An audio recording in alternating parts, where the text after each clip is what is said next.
Right, and objectives. So, obviously, objectives are one of the teaching components. So, we've had a look at teaching as a component, sorry, one of the game components. And so, we're looking at the objectives, which in this is in the gameplay loop is called goal or motivator.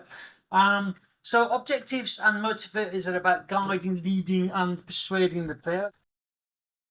USB corner, as ever. Let's have a look what we've got today.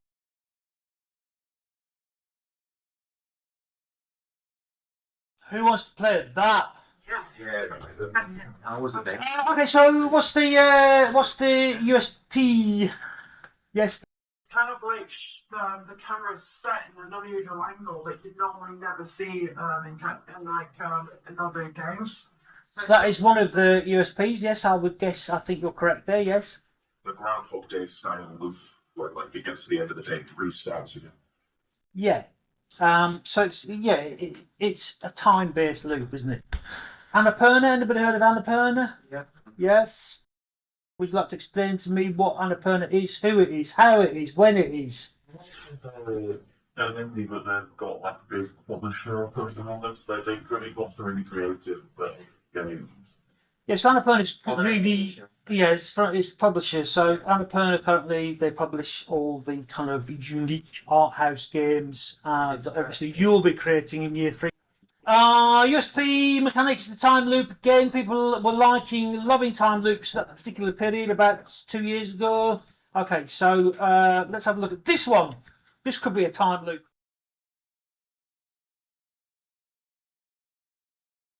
So let's have a quick overview of. We'll go back to behavioural modifiers.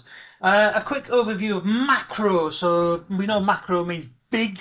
So main game objectives and motivators. So okay. So it's called drive or motivation in movies. And it's usually set up in the first act of a film. So in the first 20 minutes of a film. Who's watched the film recently? Has anybody watched films anymore? Is it? Can anybody tell me what film they've watched? Man on Fire, good example, I think. Yes. So, what if I remember? What is the incident that sets him off on his revenge? Does his little girl get kidnapped? Or okay, yeah. So that's the main objective of Star Wars: is kind of blow up the Death Star or possibly kill Darth Vader, I suppose. Sorry. But so I mean, and obviously in Star Wars as well, you've got sub objectives. Can anybody think of any other main objective? Well, we'll talk about it. So anybody think of any sub-objectives in Star Wars? 1977. Is anybody here really old?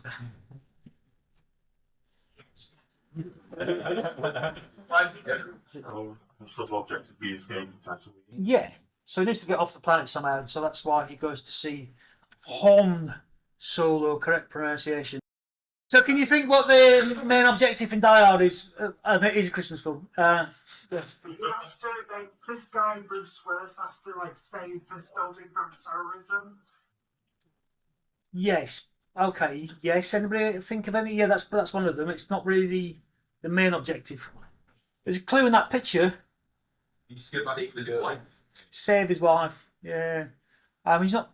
He's a reluctant hero, so he's not. That's why he's kind of likable, because he's not gung ho, jump about, shoot people in the face. Called a reluctant hero, so he moans all the time about he doesn't want to do things. He's got bare feet. But he's trying to get his wife, back basically. So sub objectives. Basically, that photograph. That is, he's trying to convince the cops that he's not actually one of the terrorists, because they think he's like a plant in the building. It's one of the best scripts ever written, other than Puss in Boots 2. Right, so in games, your macro objective has to happen quicker. It's usually based around a core concept for those that don't like cutscenes. So, cutscenes, will explain a narrative objective, but usually in games, we're still at a stage where, we've got. This is a list effectively of some of the main objectives you get in games: survive, escape and explore, kill everything, because it's still quite a common one, unfortunately. Reach a location, which is kind of escape and explore, or a plot conclusion. So, can you think of a game recently where you've had a macro objective set up quite? Yes, that is set up. That's a narrative objective, isn't it? Cyberpunk 2077. Yeah, I'm playing it at the minute, and so it initially sets up the fact you'll die unless you get Johnny Silverhand's out of your head. So we've already talked about journey. So I mean, really, what is the kind of the clear objective of the journey? Just to recap. Now you've got like an equal organic point that you can see. Yeah. So I mean, really, the main objective in journey is to kind of get to the top of the mountain, which apparently is a metaphor for life. And also one of the sub objectives really is cooperative play. It's always quite emotional when you can play it right the way through with another person that you don't know who it is. Did you meet anybody? No, I don't think I could win. Well, yes, the meeting people. That's the good bit. I had a little bit of a cry at the end. Anyway, okay, so it's reach the location or escape and explore. So you need to set up your objectives clearly and quickly. So if we look at the thing on the right, even though it looks weird, you understand what you're supposed to be doing with it. Do we understand what you're supposed to do with that as a puzzle? Do you? Yeah. Yeah.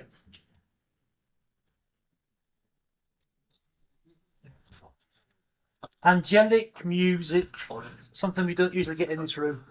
So if we have a look at the Tomb Raider one on the left there, can we see immediately what your objective is? Get across, yeah. So there's also something else helping you with that, with regards where you're supposed to be going. Can you give me any ideas? The lighting.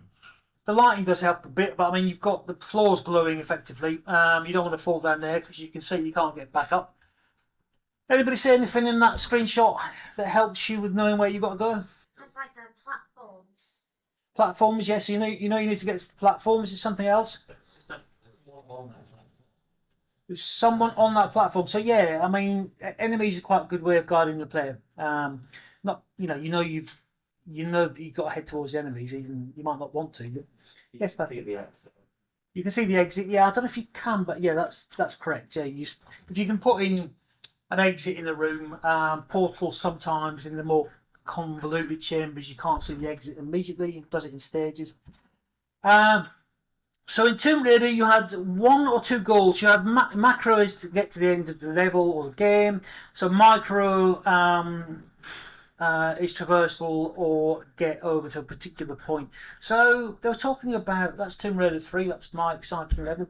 They were talking about this on the stage. The audience were asking us questions about Tomb Raider, and I've completely forgotten. But we built in quite a cool save crystal mechanic, which all the audience was really excited about, and I've completely forgotten we've done it. So, but in the first game, it was like Dark Souls reaching bonfires. So so what's from a game design perspective? If we're looking at Souls likes, what function do the bonfires play from a design perspective?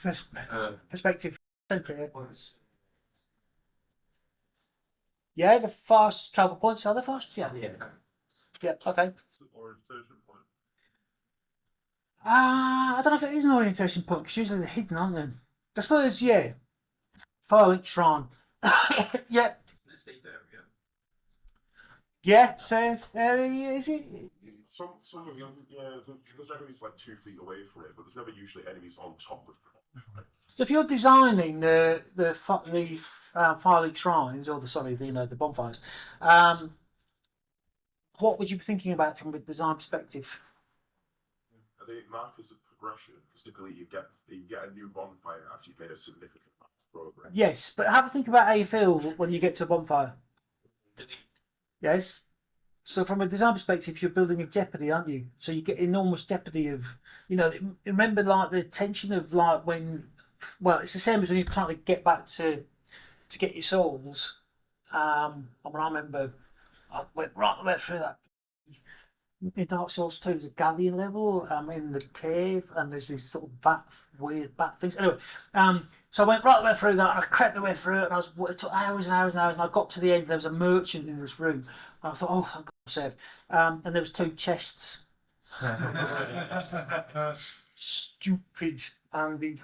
It was a mimic, yeah, so I died, and then spent about another 5 hours just creeping along But you know, you want to build that into games. Certain types of games you want to build in Jeopardy, and that's kind of you've got to make sure you balance that Jeopardy. And to go back to what I was talking about, is that in the original Tomb Raider you had save crystals, which were spaced out at particular points, so that you know you reached the point of you were getting quite stressed and kind of when you got to it, massive dopamine rush.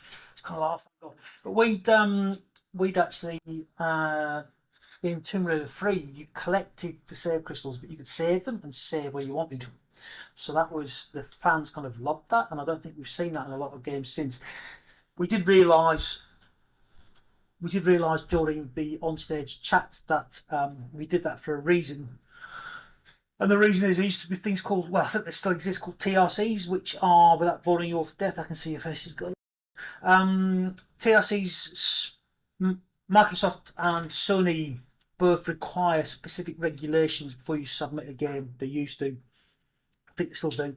Used to be, this is what your producer did, used to be that many regulations telling you specific things you could and couldn't do. So if you couldn't save at a point where you could die, so I can't remember the specifics, but we had to make sure that the player couldn't save and then die, so they get trapped in an area. Yeah, I mean, it does still happen, but it's not quite as strict as it used to be. But I mean, Sony used to have things like you can't have an exit button at various points in the game because it was felt to be negative. So you couldn't just come out of a game at specific points because Sony didn't want people to feel as if. Anyway, so your producer used to go through those. Right, and so macro in more detail. So macro, obviously, we've got rescue the princess. Micro, collect coins. Macro, I think what's macro in Portal? Defeat GLaDOS, thank you. And micro would be exit the particular chambers. That's embedding. Macro in Handcraft.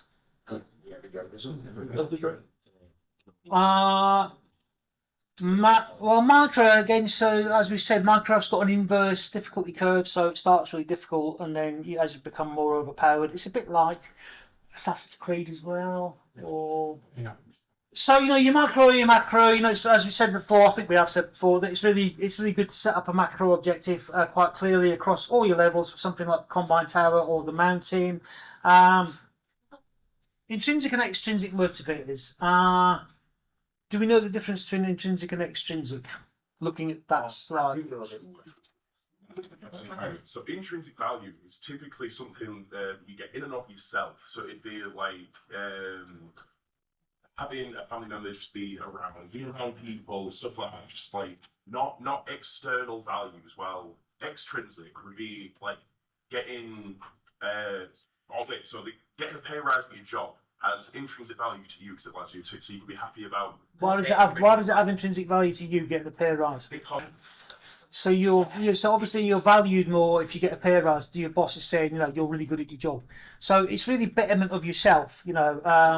So improvements of yourself, which if you can build intrinsic motivators into games, you'll make £1 billion.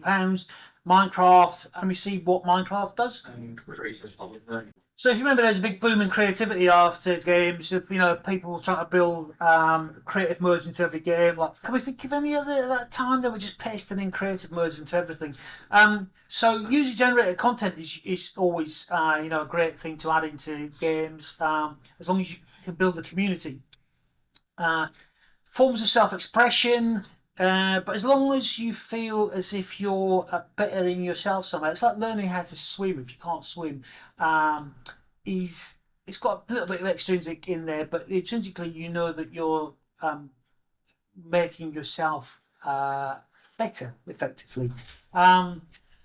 So autonomy, being able to function in and of yourself, belonging to a group. That's obviously good. We see that in a lot of multiplayer games. These are the intrinsic ones on the left. So power, when games that are power fantasy, you don't really get power as an intrinsic motivator in games. you don't come out of a game and go, I'm more powerful, unless you're mad. Mastery, that is something you get from games. When you master a game, you feel as if you've done something better. I mean, it doesn't specifically link to intrinsic with regards to better in your life. Brain training, on the Nintendo, you might feel as if you're Wii Fit, you might feel as if you're getting fitter. That's intrinsic motivators. Learning, if you've got Assassin's Creed Mirage, you could be learning about 10th century or 8th century Baghdad. We will move towards this as games become more immersive. But things like love, I mean, I suppose dating sites, maybe they have elements of gamification in them. I'm going to sound like such a weirdo for knowing this, but there are a very large series of games, especially in Japan, that are all about just having a fictional partner. There's even a man who married a fictional girl, I think it was a DS game, and this lass just lived on a DS. She's real, obviously, but it was programmed in such a way that it made it seem like she had a whole life. And this guy Yeah. fell in love with her. Yeah, I've read. Yeah, you're right. I've forgotten about that. So if you can think about any ways to build these into your games, you're going to make a lot of money. Not as if you want to make money because that's an extrinsic motivator, but so these are the things. We want to build things like in 10 years ago, people used to say, I want to build emotion into games, and I want to try and make people cry.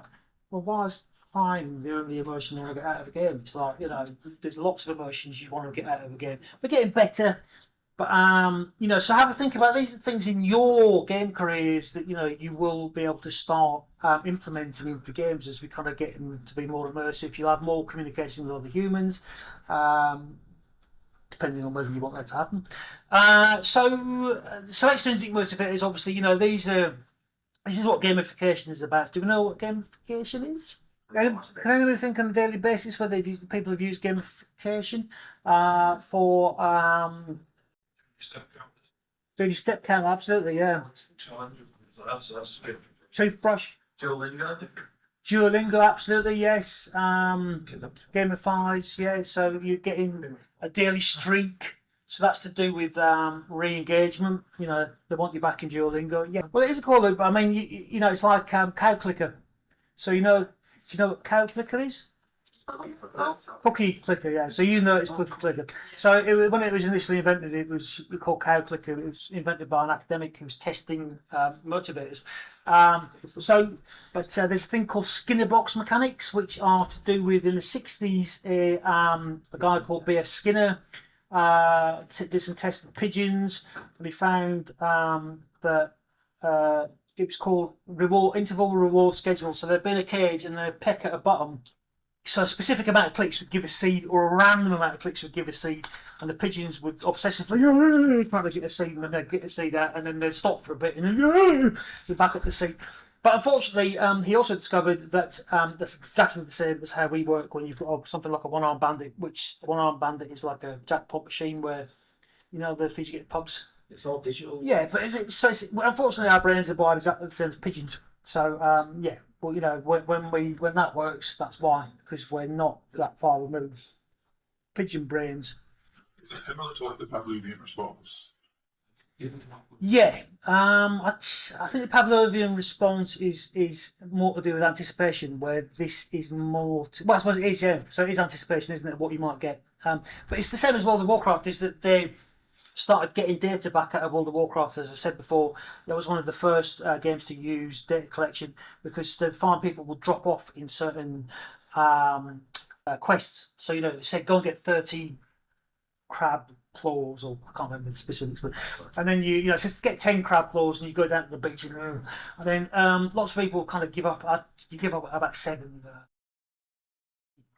So then reward schedules wise, it'll give you a high chance of a rare loot drop at 7, and then you go ooh, and then carry on getting the crab claw. So learning about these, you can't kind of, there's no specific set of rules as well. It is, but a lot of people go, the game design is so dangerous because you can force people to do things. You can't really, but all games do have to have motivators, and everything in life has a motivator. You come to class, you want to learn. Maybe 5 years ago, people go, the loot boxes and and basically, the ethics of games. You're forcing people to do things. People are always going to do things for motivators. You just got to manage them ethically. You've got to manage how you design ethically. Don't design loot boxes for your own personal gratification, or the company's gratification. Yeah. Yeah, like when you mentioned loot boxes, I think there were some games that had no microtransactions, so people didn't have to work hard anymore. They can just buy it. It's the easy way out for them. Yeah, it's called cash rich, time poor. We used to do it on Magic, so you could grind, or you could buy it, and then so we used to call them whales. They're still called whales. You just buy loads of cards or whatever, but you could grind for them as well. Constant progress in game development. In games, if you don't know you're progressing, you're going to give up. Okay. Player agency, constant progress. These are things that you need to have in games, regardless of what type of game it is. Things like leveling up or status bars. So, as long as you've got in games, you tend to provide smaller, short-term aims as well, so you can drop out and do those and still continue progressing. So you're still getting rewarded. You're still going, okay, I am progressing. So building multiple long and short-term aims or objectives into your games. Yeah. Okay. I'm just thinking if there's any elements of uncertainty or mystery in games that aren't to do with reward schedules, trying to drive you. Any bits of games where it's not reward schedule based, where exploration, I suppose. Like the secret rooms in like the old Doom, it's a Doom Wolfenstein where you shoot a random wall and then the wall will go down and there's It does it in Dark Souls, doesn't it? It's got hidden walls, but illusory walls. Yeah, but that's still a reward schedule, isn't it? Because you're going, ooh, there's some loot in there. it won't be like games with different endings. Oh yeah, good idea. Yeah. Yeah, so you play a game again just to see. Yeah, that's a really good example actually. Play a game again to find a different ending. Yeah, because that's not a. You're still getting rewarded, but it's good example. Okay, so storyline here, as you just said. Just really quick, we're going to go into this in much more detail in semester 2. This is I think about 7 slides. So just level design tips. So with regards, we've talked about these during this lesson. With regards, some of you have spotted these. So from a level design perspective, can we see what the example of making objectives clear in level design is from those pictures that exist on that screen now? Okay. Lighting, yes. So you always guide the player with lighting, okay? Unless it's the opposite type of game where it's light all the time and you guide them with dark. That game doesn't exist. Make it. Okay. The players a shadow of a frog, and you've got to hop between the different shadows and make your way through the level. I've never actually played. Somebody's thought of every single game now. But I mean, from a level design perspective, you tend to just guide the player through the level with lights. So you put a lot of lights down just to make sure the player knows where they're going. What about that? Can we see what that might be? So it's called the breadcrumbing. Yeah, so you get guided by pickups or breadcrumbing, and it doesn't always have to just be like a load of dots. You can guide players through a level with pickups, med packs, obviously, save crystals. These are all things that help guide the player. You can get lost quite easily as a player. Me and some of the Tomb Raider guys were talking about when we were working on another title where we had a level designer who he was making a shanty town, so a real shanty town. Obviously, if you walk around a shanty town, you're going to get lost, aren't you? Because it's like a rundown, it's like a maze. But obviously, there's an issue with that in games because you don't want the player to get lost and to have a nightmare to put the game down and then leave it. So we kept telling him we were just talking about how he used to just always say, "It doesn't matter. It's real. It's like a real shantytown." Because we know it's like a real shantytown, but you can't play it. You don't know where you're going. So making objectives clear at all times. So on the one on the left, can you tell me what that is? Yes, but can you tell me what design technique it is? mention the environment.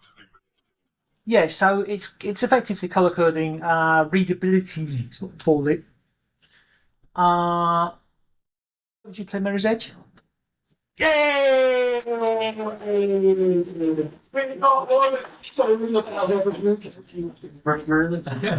Well, not all of them.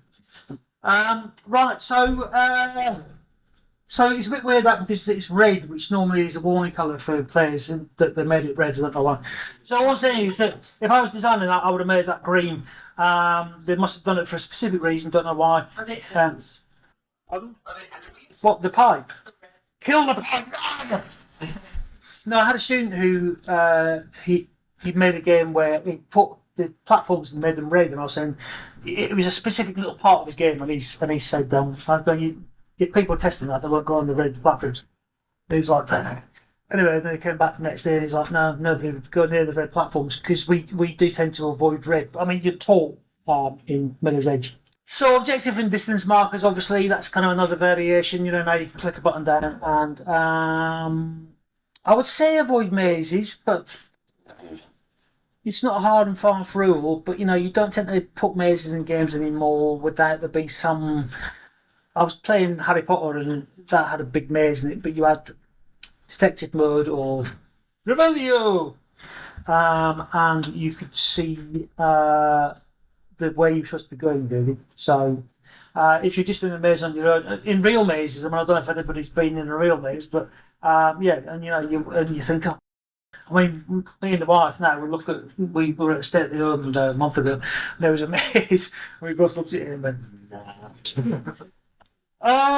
Okay, and there's Jack Nicholson freezing to death in a maze from the film The Shining. You know, they shot the scene where all the bloke comes out of the elevator twice, and then they got to near the end of filming it, and he was just like, "No, let's do it again." So they redid it. They redid the entire.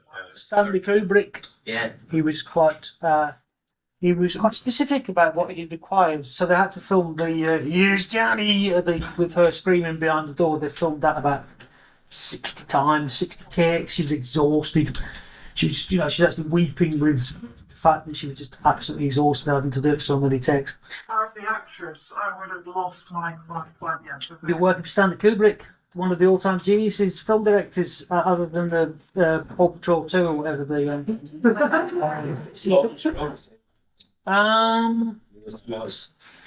So I can't remember what I put. Oh yeah, sorry, roguelites. Yeah, so roguelites are effectively a maze. Which roguelites really irritate me, but that's because I'm old. Anybody play roguelites?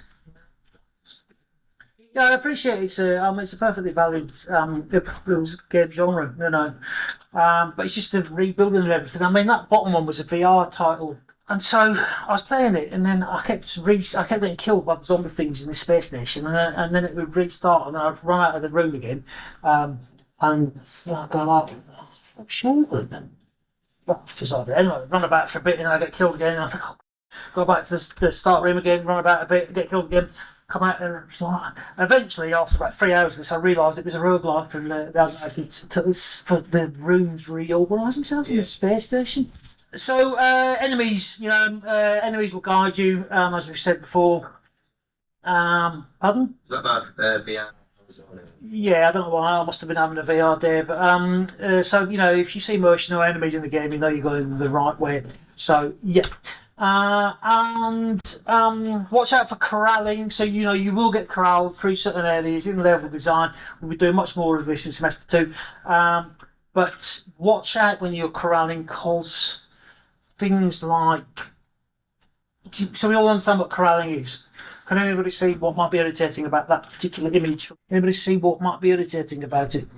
Oh, yeah. Can't get over the fence. Who said that? Back in the day, we used to put things in like, you get short walls, or you get benches, and you couldn't jump over the benches. And it's like, obviously, you're thinking, well, this is stupid. Obviously, I can jump over that bench. Obviously, you can climb over that fence. So you're running up against the fence, and you want to get onto that road, but you have to take a 7-mile detour. It's like, come on. It doesn't really happen as much now. So framing, hero buildings, and orientation points. Obviously, you know, there's a big tower there, which I can't remember whether that actually was an orientation point in the game, but yes, so you know that's a good way of leading the player. Okay, so we're on to the working class. You'll be pleased to know.